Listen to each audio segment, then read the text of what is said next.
Social media पर एक video तेजी से वायरल हो रहा है जिसमें काजोल जया बच्चन पर चिल्लाती हुई नजर आ रही हैं, जिसके बाद लोगों के रिएक्शन आने शुरू हो गए हैं। दरअसल जया बच्चन को दूसरों पर चिल्लाते हुए अक्सर देखा जाता है, कभी सदन में सरकार पर तो कभी सड़क पर फोटोग्राफर पर, यहाँ तक कि उन्होंने मोदी सरकार को श्राप भी दे दिया था।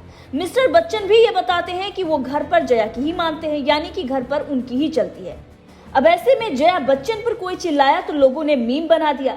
देखिए कैसे काजोल उनसे मास्क निकालने के लिए कह रही हैं। वैसे ये चिल्लाना काजोल का इतना क्यूट था कि जया बच्चन भी मुस्कुराने लगती हैं। अब ये तस्वीरें देखकर लोग बोल रहे हैं कि चलो जया आंटी हंसी तो पहली बार इन्हें हंसते हुए देखा है। जया बच्चन आए दिन अपने बयानों के कारण ट्रोलर्स के निशाने पर भी रहती हैं। पिछले दिनों जब सुशांत सिंह राजपूत का मामला सामने आया था तब रवि किशन ने एक बयान दिया था जिस पर जया बच्चन भड़क गई थी और फिर उसके बाद उनकी खूब किरकिरी हुई थी। दरअसल सुशांत सिंह राजपूत की मौत के बाद बॉलीवुड में ड्रग एंगल सामने आया था। इसी मुद्दे पर रवि किशन ने संसद में कहा था कि फिल्म इंडस्ट्री को ड्रग और नशा का अड्डा बनाया जा रहा है, बॉलीवुड को नशा से मुक्त कराने की जरूरत है। इस पर जया बच्चन ने सदन में उन पर पलटवार किया था। जया बच्चन ने रवि किशन पर निशाना साधते हुए ये कह दिया था कि ये लोग जिस थाली में खाते हैं उसी में छेद कर देते हैं। इसके बाद जया बच्चन की खूब आलोचना भी हुई थी। People, I was really embarrassed and ashamed that yesterday one of our members in the Lok Sabha spoke who is from the industry against, I'm not taking a name, against the film industry. It's a shame. जिस थाली में खाते हैं उसमें छेद करते हैं, गलत बात है। I need the protection, the industry needs the protection and support of the government.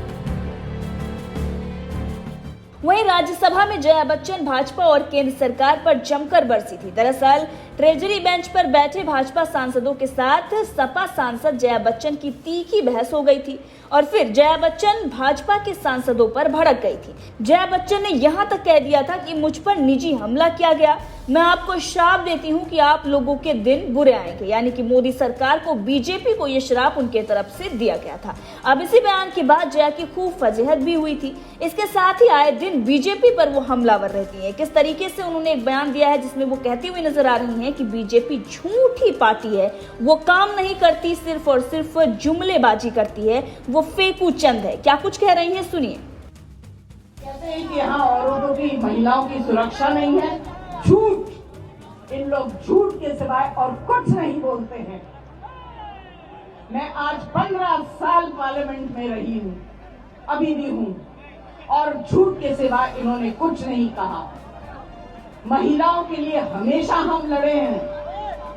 ये जब सत्ता में हैं और सत्ता में नहीं थे तब भी इन्होंने महिला सुरक्षा के लिए एक शब्द भी नहीं कहा। आज महिलाओं के लिए ये बातें करते हैं, कहते हैं उत्तर प्रदेश में महिलाओं की सुरक्षा नहीं है। इन लोग झूठ, ढोंगी लोग हैं। मुंबई भाषा में इनको फेंकू चंद कहते हैं। सिर्फ फेंकते रहते हैं, काम कुछ नहीं करते हैं। और पल्लवी जी, मैं आपको बताऊं, जैसे आपने कहा कि देखेंगे, देखते रहेंगे, इनका काम ही है। पिछले 5 साल से सिर्फ देख ही रहे हैं, काम कुछ नहीं किया।